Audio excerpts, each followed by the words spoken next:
Selamat pagi. Kali ini kita akan membahas tentang akuntansi. Dalam hal ini adalah persamaan dasar akuntansi atau dasar dari akuntansi itu sendiri. Banyak sekali teman-teman yang dibingungkan dengan persamaan dasar akuntansi. Biasanya terkait dengan jargon-jargon akuntansi seperti debit, kredit, jurnal, menjurnal. Padahal sebenarnya segala ilmu di dunia ini bisa disederhanakan. Terkadang istilah atau jargon itu justru membuat orang bingung karena belum memiliki pengetahuan dasarnya.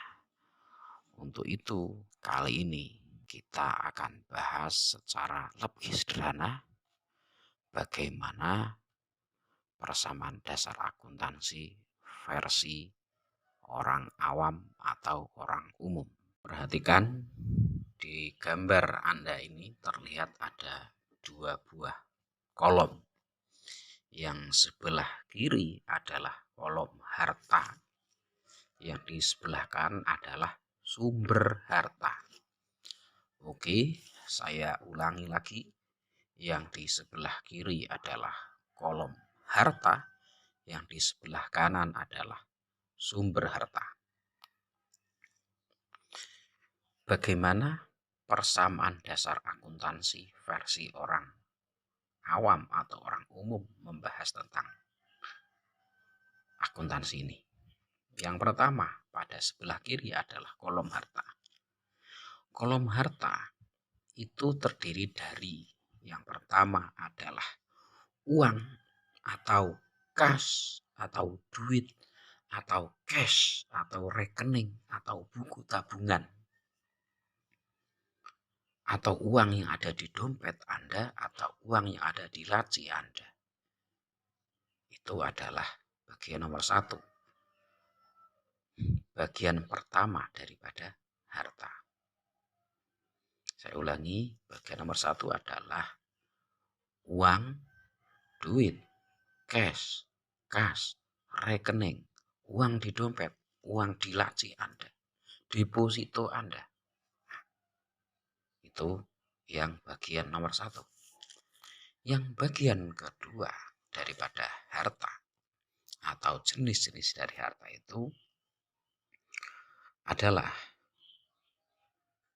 persediaan atau stok atau barang dagangan atau bahan baku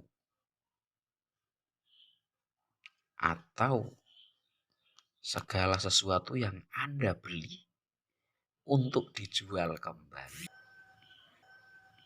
Oke, yang bagian nomor dua adalah jenis kedua daripada harta. Termasuk daripada harta adalah persediaan barang atau stok atau barang dagangan. Oke, sekarang jenis harta yang nomor tiga. Jenis harta yang nomor tiga adalah uang kita yang kita pinjamkan kepada orang lain. Jadi yang nomor tiga adalah piutang. Piutang atau uang kita yang kita pinjamkan kepada orang lain. Uang kita yang kita pinjamkan kepada orang lain atau piutang atau orang lain berhutang kepada kita. Maka yang nomor tiga ini adalah sebenarnya uang kita atau harta kita. Akan tetapi harta tersebut atau uang tersebut tidak ada di tangan kita, sedang berada di tempat lain. Oke, itu yang nomor tiga. Jenis harta yang nomor empat adalah aset. Contohnya tanah kita, rumah kita, gedung kita, bangunan, kendaraan, mobil, motor, emas. Nah, itu semua kita sebut sebagai aset. Oke. Jadi jenis harta itu ada banyak macamnya. Kita di sini kita sebutkan yang pertama adalah kas atau cash atau uang atau duit, yang kedua persediaan barang, yang ketiga piutang, yang keempat tanah, rumah, gedung. Saya harap sudah dipahami tentang harta tersebut. Selanjutnya, setelah Anda memahami tentang harta, kita akan sampaikan bahwa semua harta yang dimiliki tersebut itu ada asal usulnya. Oke. Jadi semua harta yang kita sebutkan tadi itu memiliki asal usul atau kita sebut sumber harta. Sumber harta itu sendiri terdiri dari 3 macam. Oke. Sumber harta itu sendiri terdiri dari 3 macam. Sumber harta yang pertama adalah modal. Yang nomor 2 adalah hutang atau utang. Sumber harta yang ketiga adalah laba. Sumber harta yang pertama adalah modal. Anggap saja kita sekarang baru memulai bisnis, baru memulai usaha. Maka otomatis hal pertama yang kita lakukan adalah memasukkan modal.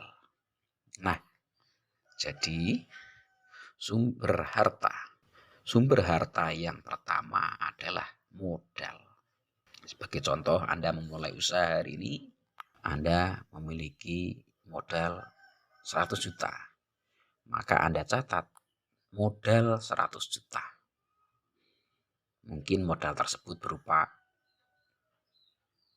rekening, maka pada sebelah kiri adalah uang Anda berupa rekening atau di bagian nomor 1.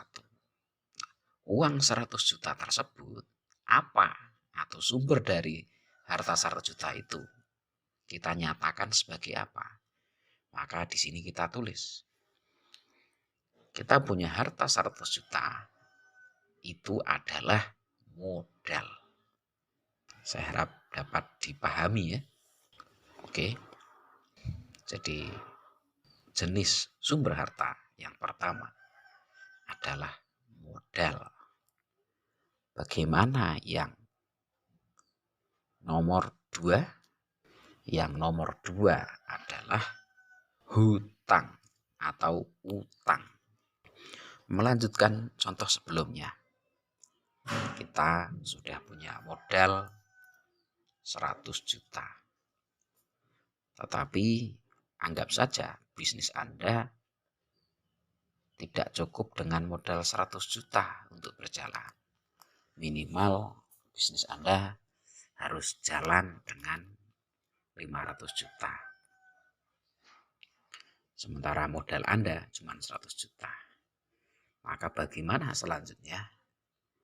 Selanjutnya Anda berhutang kepada bank atau siapapun. Nah, maka sumber harta yang kedua adalah hutang. Jadi pada saat ini Anda sudah memiliki harta sejumlah 500 juta. Yang 100 juta pertama adalah modal Anda, yang 400 juta berikutnya adalah hutang Anda kepada kreditur. Jadi sumber harta saat ini terdiri dari 2. Modal 100 juta dan hutang 400 juta. Oke, sekarang yang pembahasan yang nomor 3. Sumber harta yang nomor 3 adalah laba. Tentunya laba ini terjadi setelah terjadi operasional perusahaan. Operasional seperti apa? Anggap saja tadi Anda sudah punya modal 500 juta. 500 juta itu Anda pakai untuk membeli sebuah persediaan, misalnya mesin senilai 500 juta. Anda jualan mesin, misalnya mesin penggiling padi seharga 500 juta, katakanlah seperti itu. Kemudian Anda jual mesin itu dengan harga jual 550 juta. Oke, tadi Anda punya dana 500 juta, kemudian Anda belikan barang dagangan senilai 500 juta, kemudian Anda jual barang dagangan tersebut dengan harga jual 550 juta, maka Anda punya laba 50 juta.